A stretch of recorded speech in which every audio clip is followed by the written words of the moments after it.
Si disfrutas de descubrir secretos olvidados de la historia, considera suscribirte y acompañarnos en este viaje. En las polvorientas callejuelas de la antigua Roma, donde la opulencia se fusionaba con la brutalidad y la filosofía con la tiranía, un secreto profundo late en el corazón del imperio. Es la historia de un hombre cuya sabiduría desafió al poder absoluto, un hombre cuya última noche se convertiría en el testamento más elocuente de su filosofía. Prepárense para una inmersión en los confines de la resistencia estoica y el destino ineludible. En el pináculo de su influencia y, a la vez, bajo la sombra ominosa de la inestabilidad imperial, se erigía la figura colosal de Lucio Anneo Séneca. No era un mero cortesano, sino el filósofo más influyente de su tiempo, el preceptor y consejero del joven emperador Nerón. Su elocuencia, su vasta erudición y su aguda mente lo habían elevado a las más altas esferas de poder en el Imperio Romano, un lugar tan codiciado como peligroso. Séneca encarnaba la quinta esencia del intelectual comprometido con la política, intentando guiar los destinos de un imperio convulso con los principios de la razón y la virtud. Sin embargo, su proximidad al trono, que le otorgaba un poder inmenso, también lo convertía en un blanco visible atrapado entre las intrigas palaciegas y la volátil psique de su pupilo imperial, cuyo ascenso al poder marcó el inicio de una era de terror. En aquellos días de creciente paranoia y desconfianza en la corte de Nerón, una atmósfera densa de intriga y miedo comenzó a asfixiar incluso a los más cercanos al emperador. Séneca, con su inmensa fortuna y su inquebrantable autoridad moral, se convirtió en una figura incómoda, un recordatorio viviente de un ideal de gobierno que Nerón había abandonado por completo en su descenso hacia la tiranía. Los murmullos de descontento se transformaban en conspiraciones y las alianzas se deshacían con la rapidez de un parpadeo. ¿Podría un filósofo estoico, defensor de la razón y la templanza, sobrevivir en un entorno donde la locura y la crueldad eran la moneda de cambio? La respuesta, trágicamente, se cernía ya sobre su cabeza. Un complot, orquestado para derrocar al tirano, estaba gestándose en las sombras, y de una forma u otra, el nombre de Séneca, maestro de la sabiduría y expreceptor del emperador, sería arrastrado inevitablemente a su oscuro torbellino. Este fue el prolegómeno silente, el telón de fondo para la noche que sellaría su destino y lo inmortalizaría. Si disfrutas de descubrir secretos olvidados de la historia, considera suscribirte y acompañarnos en este viaje. En las polvorientas callejuelas de la antigua Roma, donde la opulencia se fusionaba con la brutalidad y la filosofía con la tiranía, un secreto profundo late en el corazón del imperio. Es la historia de un hombre cuya sabiduría desafió al poder absoluto. Un hombre cuya última noche se convertiría en el testamento más elocuente de su filosofía. Prepárense para una inmersión en los confines de la resistencia estoica y el destino ineludible. En el pináculo de su influencia y, a la vez, bajo la sombra ominosa de la inestabilidad imperial, se erigía la figura colosal de Lucio Anneo Séneca. No era un mero cortesano, sino el filósofo más influyente de su tiempo, el preceptor y consejero del joven emperador Nerón. Su elocuencia, su vasta erudición y su aguda mente lo habían elevado a las más altas esferas de poder en el Imperio Romano, un lugar tan codiciado como peligroso. Séneca encarnaba la quinta esencia del intelectual comprometido con la política, intentando guiar los destinos de un imperio convulso con los principios de la razón y la virtud. Sin embargo, su proximidad al trono, que le otorgaba un poder inmenso, también lo convertía en un blanco visible, atrapado entre las intrigas palaciegas y la volátil psique de su pupilo imperial, cuyo ascenso al poder marcó el inicio de una era de terror. En aquellos días de creciente paranoia y desconfianza en la corte de Nerón, una atmósfera densa de intriga y miedo comenzó a asfixiar incluso a los más cercanos al emperador. Séneca, con su inmensa fortuna y su inquebrantable autoridad moral, se convirtió en una figura incómoda, un recordatorio viviente de un ideal de gobierno que Nerón había abandonado por completo en su descenso hacia la tiranía. Los murmullos de descontento se transformaban en conspiraciones y las alianzas se deshacían con la rapidez de un parpadeo. ¿Podría un filósofo estoico, defensor de la razón y la templanza, sobrevivir en un entorno donde la locura y la crueldad eran la moneda de cambio? La respuesta, trágicamente, se cernía ya sobre su cabeza. Un complot, orquestado para derrocar al tirano, estaba gestándose en las sombras y de una forma u otra el nombre de Séneca, maestro de la sabiduría y expreceptor del emperador, sería arrastrado inevitablemente a su oscuro torbellino.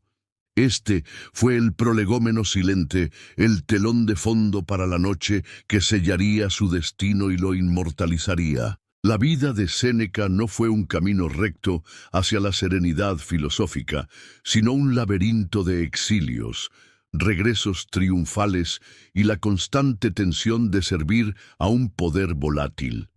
Nacido en Córdoba, Hispania, en el seno de una familia acomodada, su educación lo sumergió en las corrientes filosóficas de su tiempo, abrazando con fervor el estoicismo. Para Séneca, esta filosofía no era una mera abstracción académica, sino una guía pragmática para la existencia. Los principios fundamentales del estoicismo, la primacía de la razón sobre las pasiones, la aceptación serena de aquello que no puede cambiarse, el destino, la búsqueda constante de la virtud como único bien verdadero, se convirtieron en el ancla de su tumultuosa vida. Intentó aplicar estos preceptos en la corte imperial, un entorno donde la desmesura y el capricho solían reinar. Sus obras como las Cartas a Lucilio o Sobre la brevedad de la vida no solo exponen la teoría estoica, sino que son manuales prácticos para enfrentar las vicisitudes humanas, desde la gestión de la ira hasta la preparación para la muerte.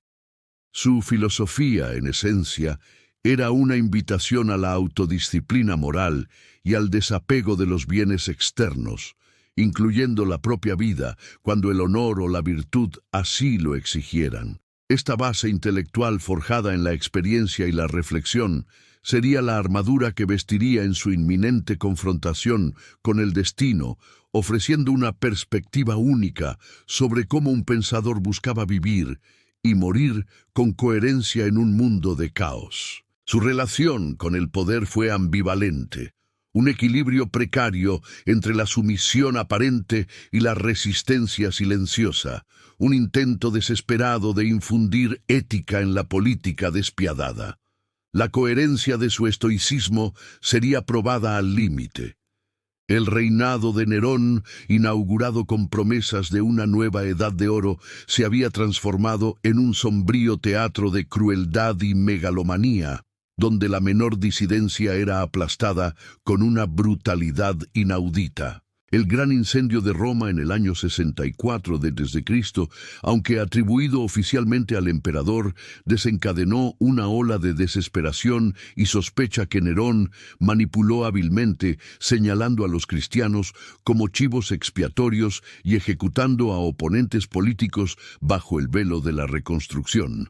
Esta atmósfera de terror, unida al derroche desmedido del emperador y su desprecio por las tradiciones republicanas y senatoriales, abonó el terreno para la gestación de la conspiración pisoniana. Gaius Calpurnius Piso, un noble carismático y respetado, se convirtió en el epicentro de un vasto complot que agrupaba a senadores, caballeros e incluso militares de alto rango, todos unidos por el desesperado deseo de derrocar al tirano.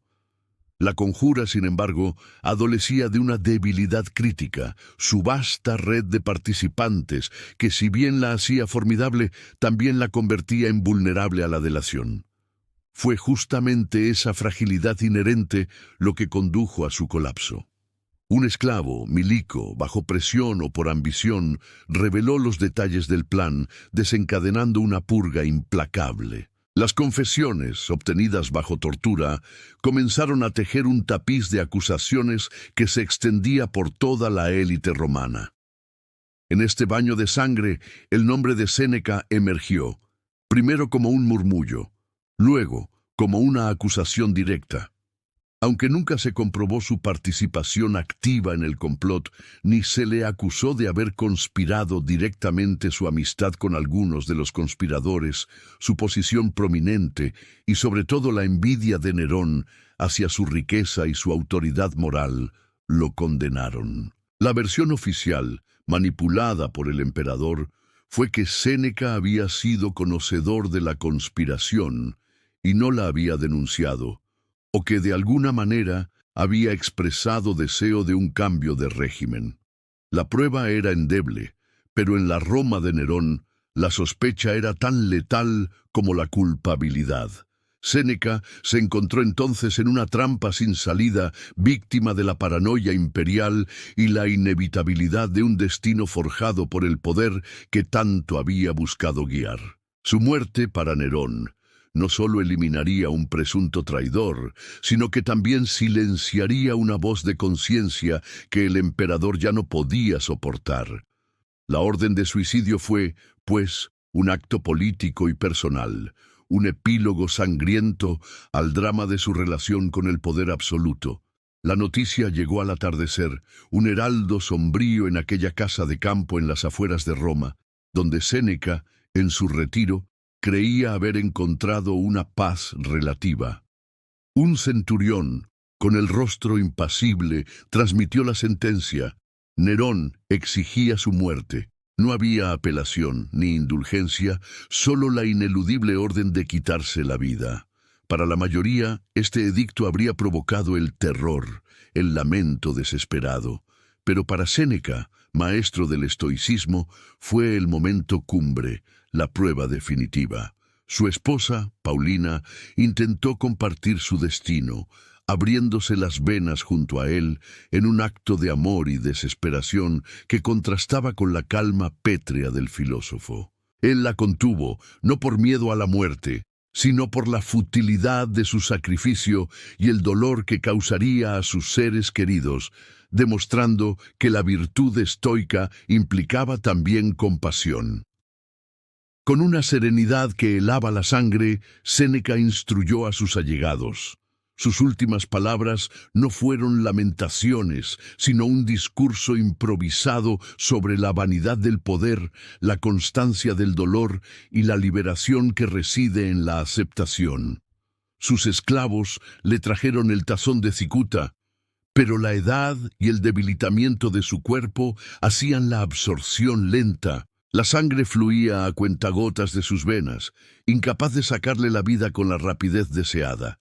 Pidió un baño caliente y en el vapor salpicó el agua sobre sus sirvientes y pronunció: «Libo esto a Júpiter libertador». Cada acto era una lección, cada gesto un manifiesto filosófico. La agonía se prolongó, pero su mente permaneció lúcida, recitando versos y dictando pensamientos finales. No hubo miedo en sus ojos, ni reproches, solo una inquebrantable adhesión a los principios que había predicado toda su vida. Su muerte no fue una derrota, sino el triunfo más rotundo de su filosofía, una demostración viviente de que la verdadera libertad no reside en la ausencia de cadenas, sino en la fortaleza inexpugnable del espíritu frente a la adversidad más implacable. En aquel crepúsculo romano, Séneca se erigió no solo como la víctima de un tirano, sino como el ejemplo eterno de la razón conquistando a la fatalidad, un postrer legado que trascendería las arenas del tiempo. El legado de Séneca, forjado en el crisol de la adversidad y sellado con su postrer aliento, trasciende las fronteras de su época y resuena con una fuerza sorprendente en la nuestra. Su muerte no fue el final, sino la culminación de una vida dedicada a la búsqueda de la sabiduría y la virtud, un testimonio imperecedero de la resiliencia del espíritu humano frente a lo ineludible. Nos enseña que la verdadera libertad no reside en el control de las circunstancias externas, sino en la maestría de nuestra propia reacción ante ellas. Que la dignidad es un baluarte inexpugnable incluso ante la tiranía más absoluta y que la filosofía, lejos de ser un mero ejercicio intelectual, es una herramienta vital para vivir con propósito y morir con serenidad. Si esta inmersión en la profunda sabiduría del pasado ha encendido su curiosidad, les extendemos una invitación a continuar explorando las verdades eternas que la historia nos susurra. Suscríbanse y descubran más capítulos ocultos de la Odisea humana, porque en el entendimiento de ayer reside la clave para iluminar nuestro mañana.